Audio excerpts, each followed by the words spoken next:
having lost Alex, to have this new person that was like involved in the occult and involved in the arts in the same types of ways that Alex had been, felt like home to a degree. Like, it was very easy for me to get right in with this guy because he did remind me of Alex. And having just lost Alex like the past year, I don't know, it just felt like that we were led together somehow, you know. And I was, of course, like way more romantic than I am now, like to a delusional degree, to the point where like I wanted those big fancy concepts and ideas to be valid, and he was willing to validate them for me.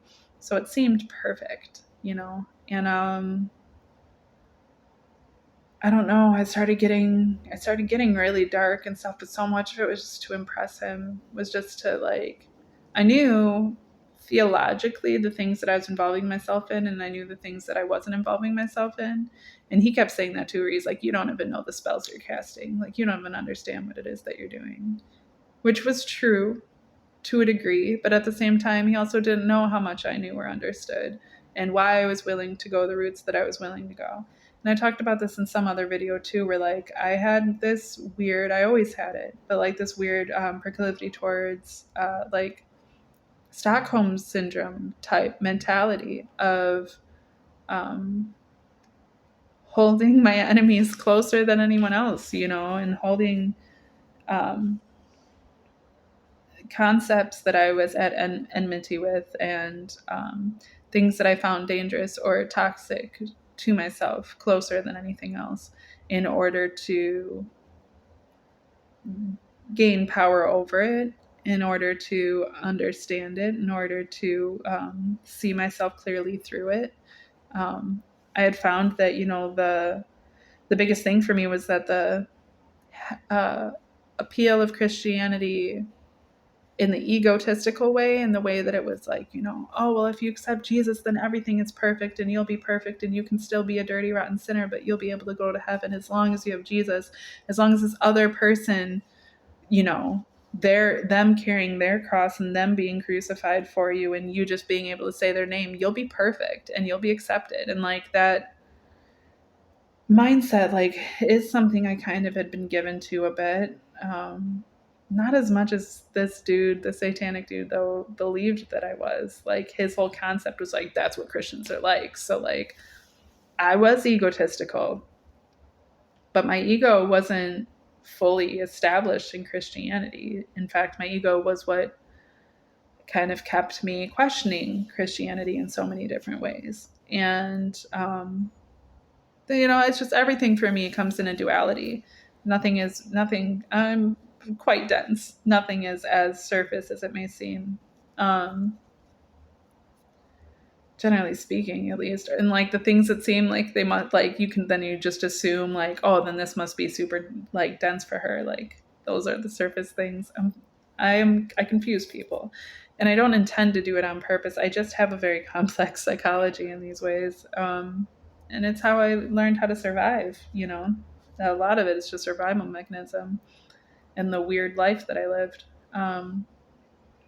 But yeah, with this dude, I ended up, and I don't know if I said this in another video or not, but I'm pretty sure I did, got into it with the black magic thing. But like, I ended up sending this dude, he told me that he was going to make a honey jar, a honey pot, that he was going to make a jar spell that was a love spell, and it was going to bind our love together forever, so that even when we were apart, our love would still be flourishing and growing. Which, like, if we were truly in love, we wouldn't need that bullshit. We'd already be engaged in that. That would already be happening. So who knows what the fuck I was on to begin with, really. But I was like, okay, yeah, that sounds wonderful. Yeah, I want to be in love with you, as in love with you as I possibly can be. This is gonna make our love even stronger. Like, yeah, let's do it. And he had talked about like marrying each other spiritually. His concept was, you know, pagan marriages where you commit to one another for a set period of time. You don't promise each other the rest of your lives, because you are both fully aware that you're always going to be changing and evolving, and you can't guarantee the rest of your lives with one another. But you can guarantee 3 years or 7 years, so long as you both shall live. And that at the end of that, period of time, whatever time you designate with one another, that you can re-establish your marriage, or at that point you can both go your separate ways, and now you've, fulfilled your commitment. And I really loved those concepts, and had kind of essentially agreed to engage with him that way. Although we never actually had a seance of any sort, or like a binding ritual or anything that we did. This act of him making a love spell for us was supposed to be that. And that's kind of how we took it, Now, of course, this is still all online. I haven't officially met this person in person. I had been sending him a series of letters and stuff that were progressively more intimate. But I sent him a letter that had, or like a package, I guess a care package, that had a lock of my hair. It had, I carry my ribbons. It had the ribbon that I had from the time that I was a child, that I'd had for years through the most formative years of my life at that time, through, it was my childhood security blanket. And I sent it to him, which was like the most meaningful thing I could possibly ever send anyone ever. And I sent it with a lock of my hair, and I sent it with this little crystal that I had masturbated with while I was on my period. And I licked the envelope and sealed it with a kiss, so that he had literally every form of my DNA he could possibly have, including my security blanket from when I was a child. So he had like every intimate aspect of me in this letter that I sent him. And I sent it to him because I loved him. I wanted our love to be mutual. I wanted our love to be bound together. I wanted him to know how much I truly cared for him, how much it meant. Like, it was supposed to be like this really, meaningful, deep, personal thing from me. And it was at the time, for sure. I've changed a lot since then, so those things don't hold the same, power any longer. But at the time, they definitely had all of the power I could have possibly given this man of myself. And my dumbass sent it right to the satanic priest, who definitely made a voodoo doll. Absolutely, no question about it. He also made a couple jars that he cursed. At least one jar that he cursed using those things. But I am under the impression that he actually would use little pieces of it, and that he kept little pieces of me and carried all these little pieces of me with him in different places, and would use them in different ways, mostly all for cursing and for hexing. Because I ended up not coming to be with him. It's probably because he had already fucking hexed me. He thought I was just dumb. He thought I was just weak. So he thought that anything that he did would just get me to come to him. But even his love spells were fucking wicked and evil. And that wasn't where I was coming from. Even when I was pursuing him, like I said, I wasn't some dumb idiot. Like half the women that he spent his time with, or that he has these orgies and stuff with, I wasn't just trying to be edgy and trying to be dark because I hated my parents. I was trying to understand myself and understand my reality and my place in it, and understand my power and understand the power of the universe. And I just wanted to know things. I was coming at things from a scientific perspective more than I was a religious one, So none of his stuff worked the way that it was supposed to, and he didn't understand that.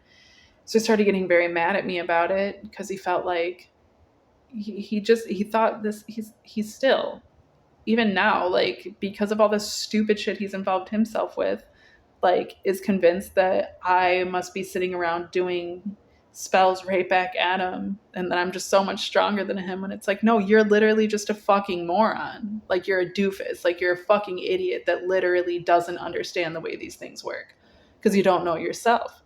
You're just mad, you're bitter, you're like a spoiled, rotten little child that never grew up. You're a bitch. You're fucking pathetic. That's why your shit doesn't work the way you want it to.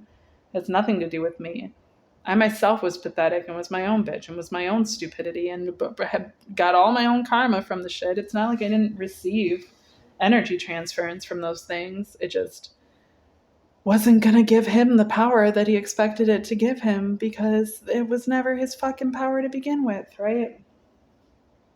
And, any of the power that it was taken from me was because I was willing to.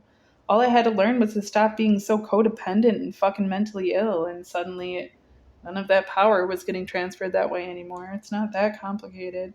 But that's the way that those things work too, and that's the issue with black magic, and that's the issue with society being the way it is now, is because the more codependent a person tends to be, the less self-aware a person tends to be, the less self-actualized, less capable and of themselves an individual tends to be, the more susceptible they are to being manipulated by dark means. And especially people that it goes both ways. People that refuse to acknowledge that those things have power are not much different than people who are afraid of the power of those things.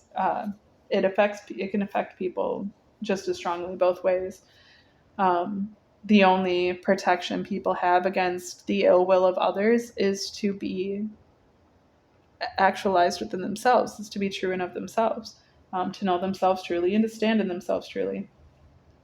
That's it. And it doesn't matter how dark, wicked, and attempting to be powerful, people are, performing their magic, or if it's just somebody that's like really super hateful and is like, fuck this person all the time. You know what I mean? Like that's still all forms of black magic, and it's still all detrimental to those willing to receive it. And willing to receive it doesn't just mean being like, yes, please curse me, or please, like, because I was fucked up. Like I was totally fine with the concept of this dude eventually taking my life. I had a death wish. I wanted to kill myself most of the time and felt like I was too pussy to do it. So I was like, yeah, if you'd be willing to, and you can use all that for your power and you can become a more powerful magician for it, by all means. Like, I was fucked up. But that didn't make me any different than people who like are so skeptical that they'll literally put all of their time and energy into trying to disprove something. At that point, you're still just giving it power. And it's no different than the people who, are so afraid of those things that now everything becomes the devil. Because you're also still just giving it power, like my family had done, like, oh, this is of the devil, and this is of the devil, and this is of the devil, and the whole world is of the devil. And it's like, quit making that even a thing. Like, you're the devil. You're the one doing it. All of it, and that's why this stuff has become so prevalent in today's society, is because, like, that any way that a person could possibly give those things power, people are, because they're not aware of themselves. And the less aware people are of themselves, the more power all of anything else has over us, So this relationship with this dude didn't last that long, technically. It was online, and it lasted about 6 months or so before I moved on. He was not happy with me moving on by any means. He felt cheated. He felt abandoned. And he let me know those things. I felt very hurt that I had hurt him, because that wasn't my intent. I was trying to do the things that he had taught me, was to become, strong enough myself and to be able to be independent and all these things. But he was trying to manipulate me the whole time. He thought that I was dumb and that I would literally like hear him talking to me about being my own individual, but that I would receive what it was that he had believed me to be. You know what I mean? Like, instead of me coming to the concepts myself. This is the mistake all these people make, to be honest. Fucking dumb people, dumb idiots, just dumb. Like, you don't even know what the fuck it is that you believe. Are you gonna sit here and make me believe your shit when you don't even believe it? Unbelievable. But the worst part is just that, like, because I had scorned this man so badly, right? Like, because, and it wouldn't have been that way had he not tried to perform magic on me. I knew that he was trying to do that shit, and I felt personally offended by it. Had he have treated me like an actual person, had he had like just been himself with me, like I thought he was being, and like I would have continued pursuing a relationship with him. I gave him shit for being far too religious. I gave him shit for his beliefs, but he also gave me shit for mine and for everything about me. So, like, all he had to do was receive that the same way he expected me to receive his shit, but he couldn't because he's a narcissist and because he is a incredibly delusional person.